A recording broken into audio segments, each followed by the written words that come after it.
bagaimana dengan tradisi seserahan yang ada di Jawa Barat? Apakah itu termasuk mahar, Ustaz? Ya, jadi mengenai seserahan itu tidak masuk mahar. Jadi seserahan itu lebih kepada adab dan budaya, dan itu terbilang bagus sebenarnya. Cuman terkadang memang memberatkan kepada pihak yang laki-laki secara khusus atau pihak keluarga secara umum gitu. Karena dia seserahannya, bahkan kalau kita lihat dari budaya-budaya yang ada, sebenarnya di Madura ada juga gitu. Seserahan ini kalau di kampung-kampung saya itu bahkan lebih mahal dari mahar itu sendiri. Nah ini seharusnya ya sudah itu saja langsung jadikan mahar gitu. Jadi seserahan itu bukan terbilang mahar, karena mahar itu adalah sesuatu yang memang disepakati. Mahar itu pertama mahar mithil ya, mahar mithil. Kedua, si perempuan itu bisa sebenarnya untuk menaikkan harga, jadi nggak harus mahar mithil. Saya kalau mengikut pada mahar mithil saya nggak mau, karena harga saya misalnya mahar saya itu murah, ringan maksudnya, saya maunya yang sekian-sekian. Kemudian sepakatlah gitu, ya sudah tanpa seserahan langsung maharnya berapa, maharnya 500 juta misalnya ini, ya kan itu justru lebih keren. Dan itu memang yang dilakukan oleh Rasulullah ketika memberikan mahar kepada para istrinya, mulai daripada istri yang pertama atau sampai kemudian kepada Aisyah dan yang lainnya.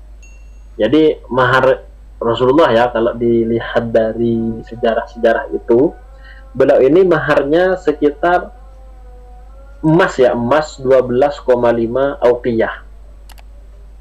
12,5 auqiyah. Nah itu kalau satu auqiyah saja itu sama dengan 28 gram.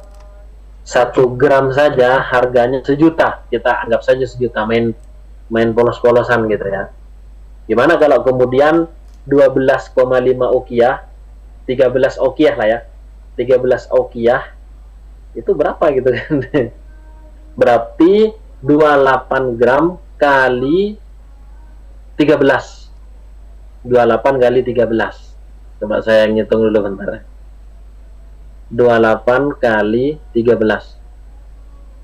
364 Juta.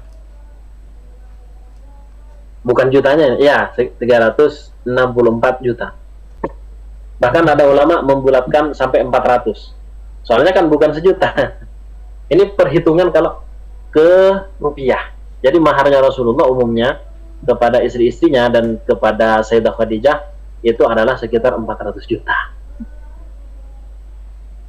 Lah, kapan lagi mau niru Rasulullah dari sisi ini gitu ya? Dari sisi ini, kapan lagi mau meniru? Daripada harus memberikan seserahan. Cuman masalahnya, ya namanya adat begitu ya.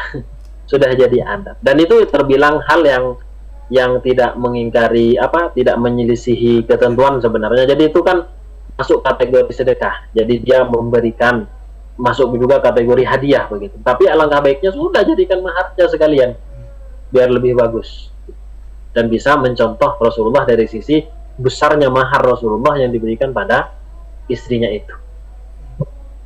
Luar biasa itu. Nah, alat. Jadi gini, si laki-laki itu harus memahami tentang mahar ini. Calon suami harus memahami berapa mahar Rasulullah pada istrinya. Sementara si perempuan itu harus memahami konsep-konsep tentang keutamaan mahar yang ringan. Jadi jangan kebalik gitu ya. Si laki-laki memahami mahar yang ringan, si perempuan memahami Rasulullah maharnya sekian gitu. Nah, nggak bisa ini. Ini parah ini. Akhirnya kacau dunia persilatan ini. Begitu. Ya, kalau terbalik seperti itu jadi para laki-laki takut menikah ini, Ustaz. Betul. Jadi memang ada hadisnya terkait masalah itu, Ustaz. Jadi a'dhamun nisa'i barakatan aysruhunna mu'natan. Jadi paling agungnya wanita dalam keberkahan adalah mereka-mereka yang maharnya itu ringan. Yang maharnya itu adalah ringan. Hadis ini diriwayatkan dari Sayyidah Aisyah. Begitu.